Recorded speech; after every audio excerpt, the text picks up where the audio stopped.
Hello, everyone, and welcome to the Hump Day edition of the Rundown. I am your host, Craig DeLuz, coming at you from the left coast, behind the Iron Curtain, otherwise known as the Sierras, from California. But as you know, I do not do this program by myself.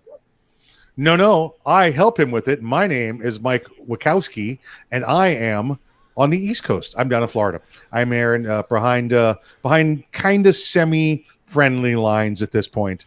And it's a pleasure to be here with you on the Rundown. Okay, now, Mike, we call you Mike P, and I'm assuming Yes. Wachowski does not begin with a P unless the P is silent. No. Today I was called Mike Witkowski, and like I told you, every time somebody calls me by the wrong name, that's the name I'm using that day. Oh, Mikey P. That sounds kind of sad. But you know, being disrespected like that. But then again, if anyone has seen how your last name is spelled, you kind of know how that happens. Listen, if you can't tell the difference between a P and a W when you start, then you're going to get the disrespect back. I'm just like, talk to you later. Goodbye. It just be like that.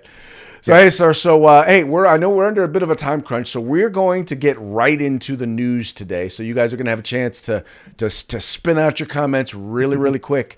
All right, so let's get right into it. All right, so the first story today has to do with a big story in the gun community, and this has to do with the Fourth Circuit Court of Appeals, a 3-judge panel, has basically said that the law restricting the ability of adults, law-abiding adults, 18 to 20 or under the age of 21, it's saying that the law that prohibits them from being able to purchase handguns is unconstitutional. Now, this is pretty big. This is not like a lot of the new laws that are being proposed that are making it so that they can't buy long guns. This is dealing with handguns, which, by the way, this is the legislation. This is the law that has been kind of the premise that a lot of these new laws are hanging their hat on. That's a pretty big deal, isn't it, Mike? Yeah, this is a big deal. This is very similar to Nance versus whoever the attorney general is these days. It's changed a couple of times. That was a Second Amendment case that I believe was out of Texas to start with. And that law was that you had to be a resident of that state to purchase a handgun. That one's sitting out there in a holding pattern somewhere. We just saw out of Florida last week that a judge, an Obama appointed judge, threw out a case where you could not purchase a handgun if you were 18 to 20 years old, a result of the Parkland shooting, Marjorie Stoneman Douglas Security Act that went into effect just over 3 years ago. And so this is now a case out of the Fourth Federal Circuit, which is most of North Carolina, Maryland, and Virginia. This was by a 3-judge panel, which found I believe it was Hirschfield was the complainant. Would try to purchase a handgun at the age of 19 or 20, was denied that right to do so. And these judges, Craig, were very clear in their ruling that you are vested into your rights as an adult at age 18. Oh, yeah. You know, what's interesting about this one is now this is an individual who had a legal order of protection against somebody and really... Yes. You know, needed to be able to defend themselves. I mean, this wasn't just someone who went to buy a gun in order to be able to file a case. This was someone who really needed to be able to protect and defend themselves. And the court said that basically they have a legal right, that right, they don't lose that right because they're adults, period. Anyway, I think that's very significant. I think it has a lot to say about some of these laws that are being sued, and we have folks, whether it's the Second Amendment Foundation or the NRA or Firearms Policy Coalition, a number of organizations have laws or have lawsuits against states that are prohibiting the ability to purchase long guns. Well, it's looking more and more like we might actually have some. We might have something to celebrate. Now, this is going to go to a full. My guess is they're going to request en banc, which is going to be a full panel in the court. So it'll have one more appellate hearing. My guess is that they'll get it, and then it'll eventually wind up on its way to the Supreme Court. So it'll be interesting to hear what comes of it. This will not be the last time, or this won't be the last circuit where we will hear of this particular issue. Right, Craig. And I've seen, sorry, I have not had time to take a look and see who the rest of the judges are in the Fourth Circuit. Seeing which way that circuit leans. Again, for a decision like this, as well as perhaps what we'll get from Mbank, is very much thankful to what Donald Trump did over his 4 years appointing conservative justices throughout the nation. This is exactly that. So let's see what happens with Mbank. It's almost you almost hope it does get overturned there. That way it goes to the Supreme Court. The other way that this would have to make it to the Supreme Court is, let's say this on-back panel agrees and says, you know what, it's good. Then the opposition would have to file to go to the Supreme Court to get it overturned. And like we've seen many times before, when we have certain rulings that we know are doomed to be overturned and go against the anti-gunners and go for the pro-gunners, the anti-gunners may stop their petition because they don't want it to be nationwide and national enforcement of these laws. So we'll see. We'll see. This has got a couple of different ways it can play out. We can get another circuit that votes differently, and then that has to go to the Supreme Court. So we'll see. But this is definitely on its way forward, and this is definitely a 100% result of Donald Trump being your president. And for everybody out there that said he was not Second Amendment, now's another day you could punch yourself in the face. Right. Well, exactly. And I'm like, I think the odd thing is what I tell people. They're like, oh, well, he wasn't pro-Second, he wasn't pro-Second Amendment. I will be the first to say he had his issues, but in the end, even people who were pro-Second Amendment appointed or voted for him mostly for one reason, and that was the appointment of justices. And guess what? So far, it appears that he has come through. Or I'll say this, I've said it again many times about him. The art of the deal is about the long game, okay? Right. And if you ever read his book, listen, he wrote you a book, told you exactly how he was going to do this. The art of the deal is about the long game. And guess what? You're only about halftime right now. Well, we shall see. We shall see. Moving right along. Right now we all know that we're supposed to be in the midst of a decline in terms of COVID, and quite frankly, we are. But one of the things that we have seen is a resurgence in the number of positive tests, and it hasn't been across the board. The increase in positive tests have happened mostly in places where people aren't vaccinated, and amongst those who are not vaccinated. In fact, most doctors have said 99% of the new patients that they're having and new cases that they're seeing are from individuals who are unvaccinated. And now what the media is now trying to do is tie that to red states. They're saying we're seeing the biggest increases in places or in states that are red states, because Republicans don't want to get vaccinated. Now, Mikey, the one thing that they refuse to talk about in this whole thing is the fact that death rates are not going up, which basically means that in these red states, people are actually following the science. It means that if they are young, if they don't have pre-existing conditions, for example, they're not obese or have autoimmune diseases or things like that, then they're figuring, I may not necessarily be at risk for serious complications. Which, by the way, I'm thinking what we should be looking at is, instead of infection rates, perhaps we should be looking at death rates or hospitalization rates, which is really the measure of the damage that COVID could potentially do or has done. Craig, run for the shelters. Run for the shelters. The COVID's back. This is the Delta Gamma, strain or whatever it is. It's going to kill us all.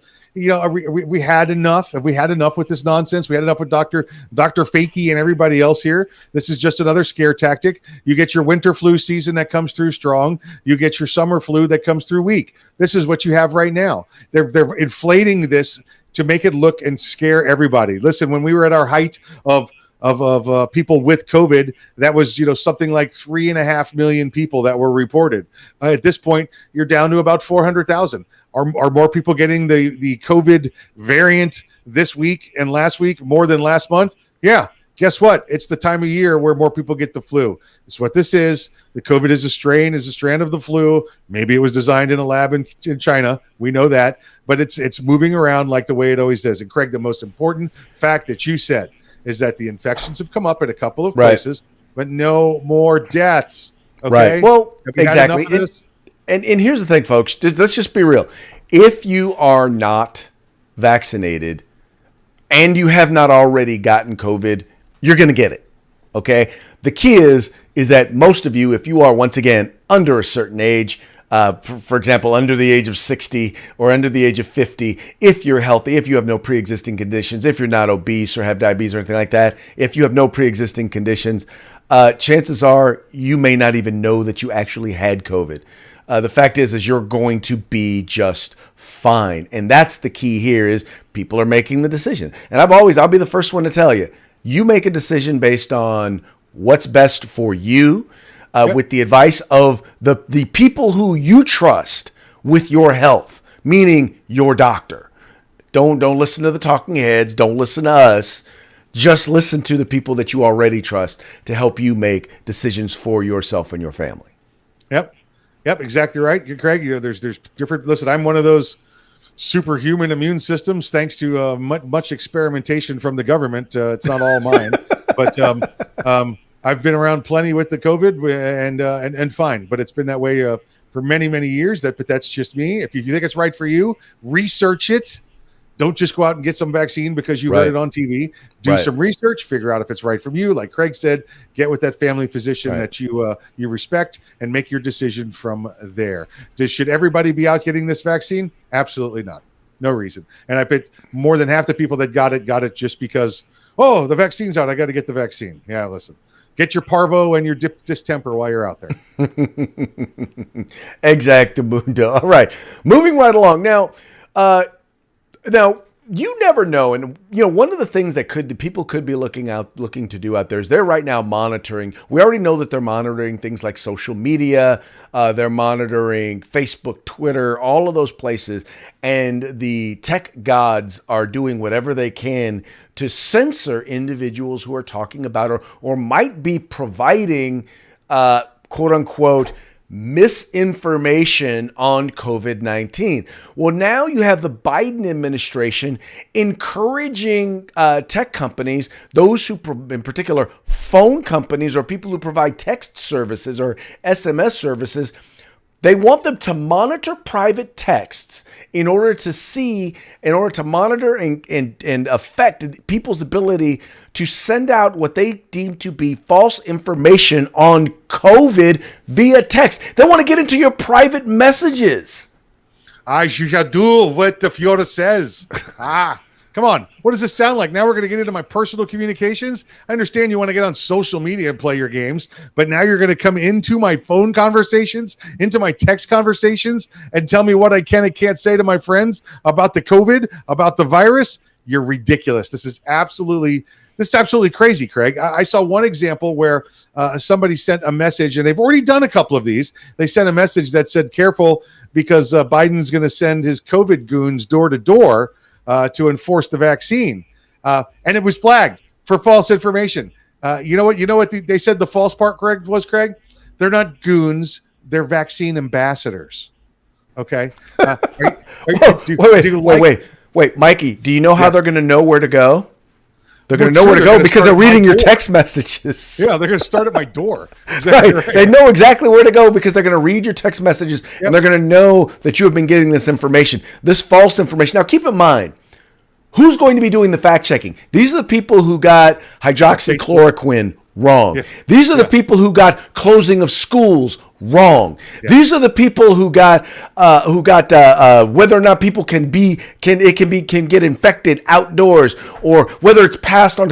I mean, we're talking about these are the very same people that got just about everything wrong on COVID-19. Yep.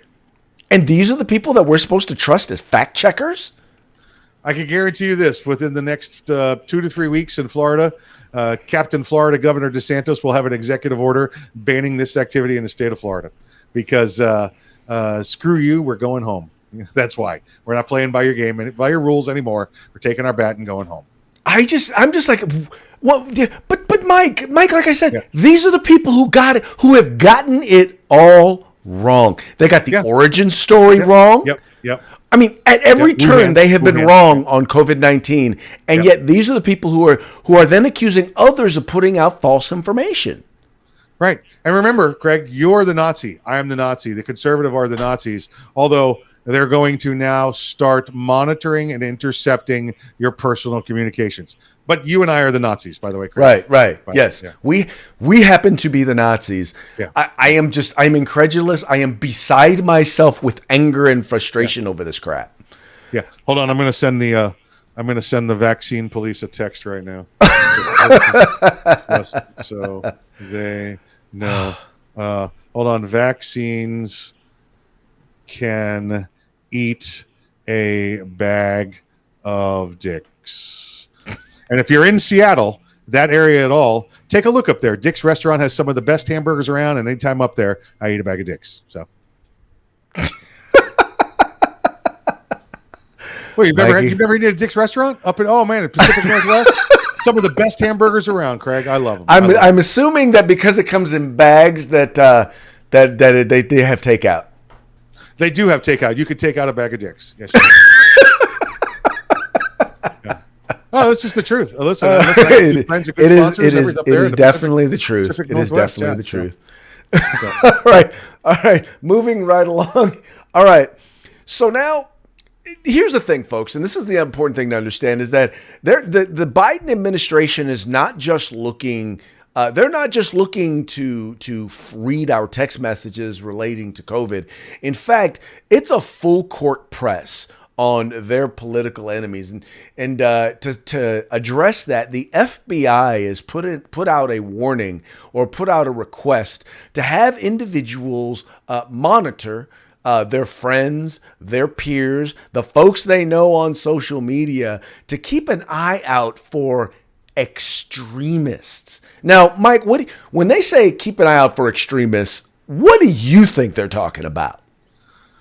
Well, Craig, are we back to talking about my house and my family again? Because it seems like the last two stories have ended up on my doorstep.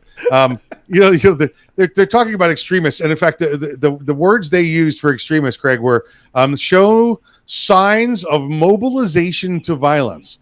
Signs of mobilization to violence. Now, listen, I don't know about you, Craig, but me and about 150 of my fellow soldiers were mobilized to go to Afghanistan and do some violence. Does that mean I'm an extremist now? I'm government trained and I was actually mobilized by the government? This is absolutely ridiculous. Mobilization to do violence. I don't even know what that means. But now they want you to be the rats that report your own family members. Guess what? I want you to know this right now. If you get a guy in your family who's pulling the old private pile from Full Metal Jacket, yeah, you need to call somebody on that guy, okay?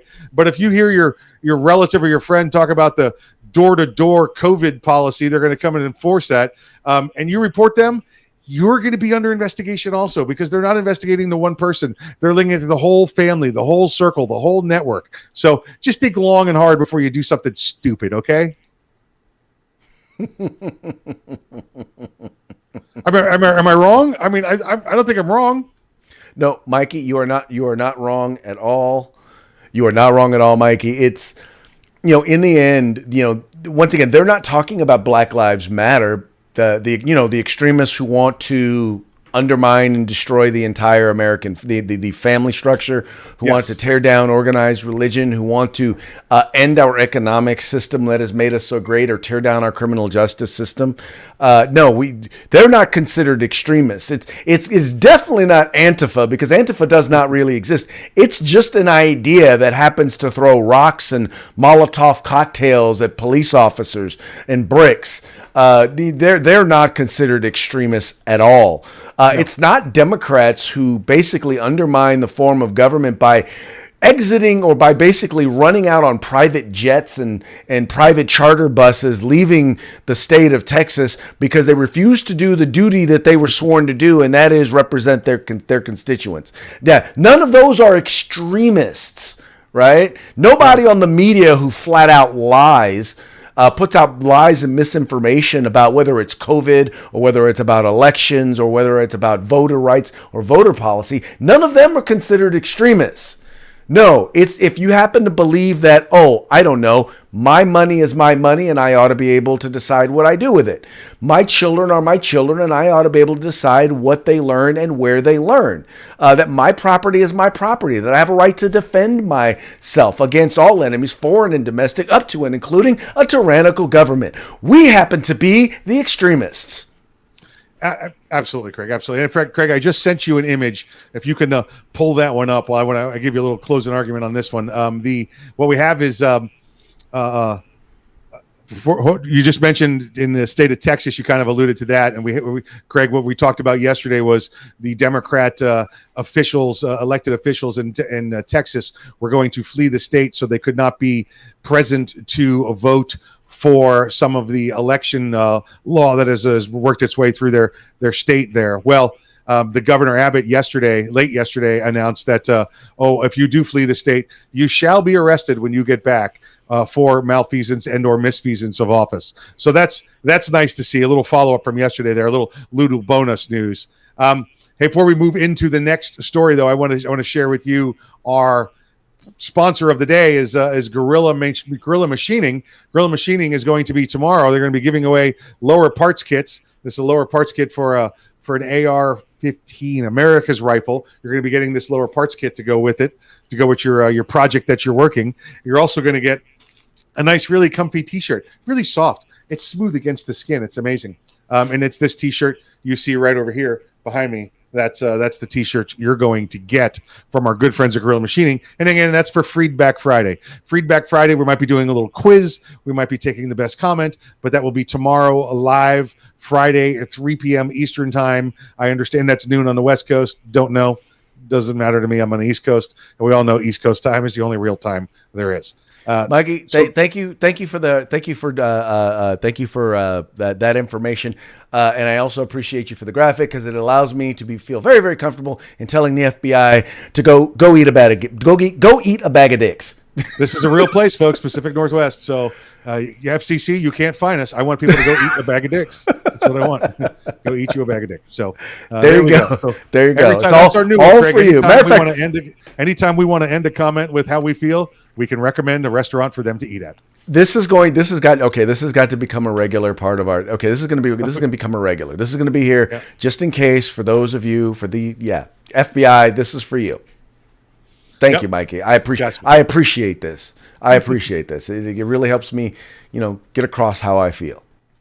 All right. Speaking of restaurants, well, Chick-fil-A. This was actually a story that has been brought to us by our good friend Kevin Sona over at Florida Carry. He heard that we were looking for stories on the Lord's Chicken. Huh? I do not know if he is still with Florida Carry.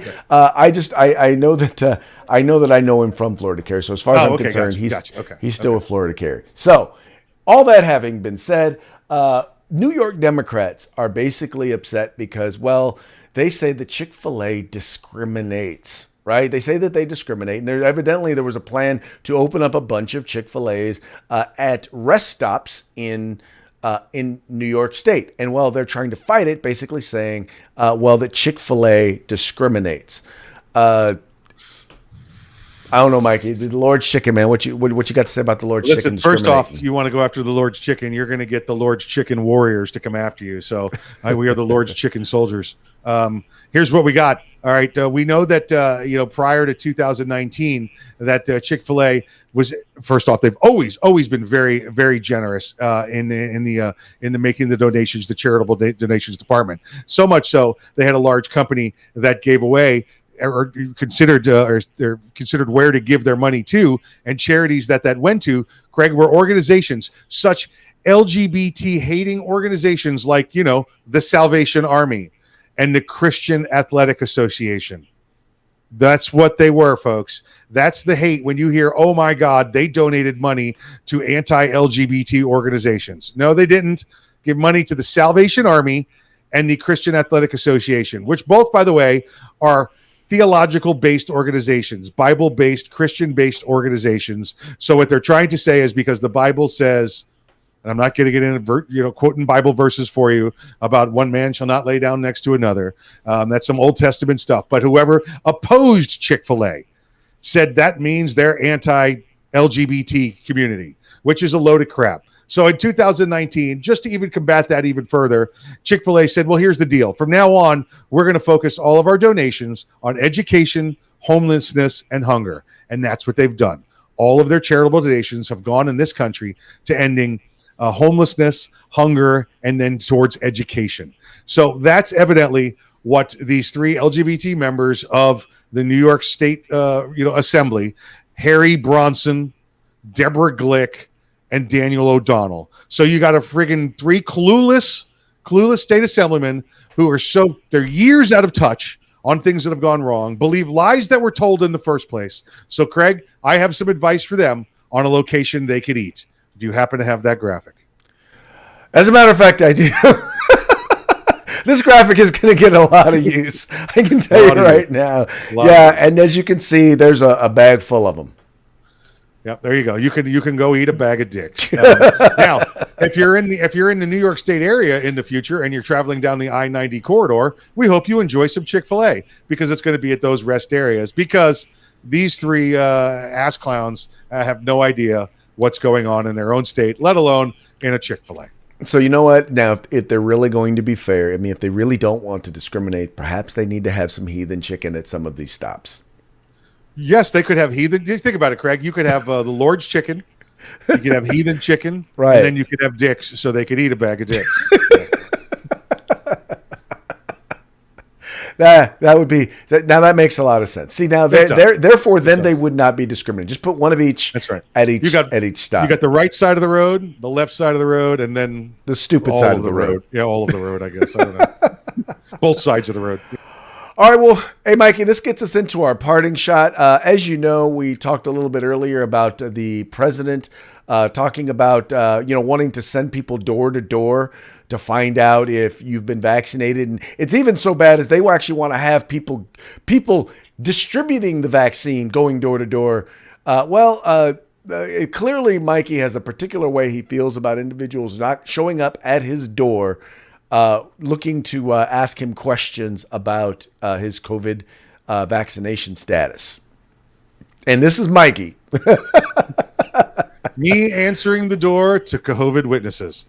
Listen, you really don't want to show up at my door unannounced. I don't know anybody of my friends that wants you to show up at their door unannounced. And listen, we get deliveries, we get everything else, and everybody's respectful, but you don't want to be knocking on the door unannounced with some of this door-to-door COVID vaccine ambassador nonsense. Right? We'll just say that. I'm like this, and then the thing that gets me is I get it. They're not mandated. They can ask you. You don't have to tell them anything, but it just comes across very kind of, okay, we're going to now put a scarlet letter on your house and let people know that you are not vaccinated, and make sure that you are then shut out and shunned from any activities. And the oddest thing about this whole thing is that if you are vaccinated, then if you believe what the vaccine is supposed to do, well, then you're protected. Why does it matter if someone else is vaccinated or not? Exactly right. Why do I need to wear the mask again? Why am I still social distancing myself? I have the vaccine. I'm now super COVID human. I can do what I want. Well, you know what they did in California, and I maybe we'll talk about this in tomorrow's show. So what they did in the state of California was, first you had the CDC come out and say, yeah, there's, if you're vaccinated at school, kids don't need to wear masks, or the teachers don't need to wear masks. Then the state of California came out and said, you're still going to have to wear a mask. In school. Kids are going to still have to wear masks in school. Then the governor said, no, we're going to revise that. That's not going to be the case. Then the governor changed his mind and said, no, we're just going to change how you deal with non-compliant students who refuse to wear masks. Dude, it is the number of times and the ways in which they've changed their minds. It is a complete cluster how they are enforcing this stuff in places like, well, in particular in blue states. Absolutely ridiculous. It's clearly a political agenda. Yeah. The only science that they're following is science fiction. So exactly. We know that. Hey, don't So, hey, forget folks. tomorrow, 3 o'clock. Yes. 3 o'clock live. Well, we're always live, but tomorrow the feedback comment section will be available to you. Yes. We'll be giving away a lower parts kit to America's Rifle and a T-shirt from our good friends at Gorilla Machining. So check out Gorilla Machining between now and then. And 3 o'clock tomorrow. That's the hit time. All right. We'll see you tomorrow. Wait. What's today? 3 o'clock Friday. My bad. 3 o'clock Friday. Today's Wednesday. 3 o'clock Friday. 3 o'clock on Friday. Thank you so much. Yeah, all right. We'll talk to you guys again tomorrow. We'll see you tomorrow. Like, share, subscribe. Like, share, subscribe. Do that. Do that.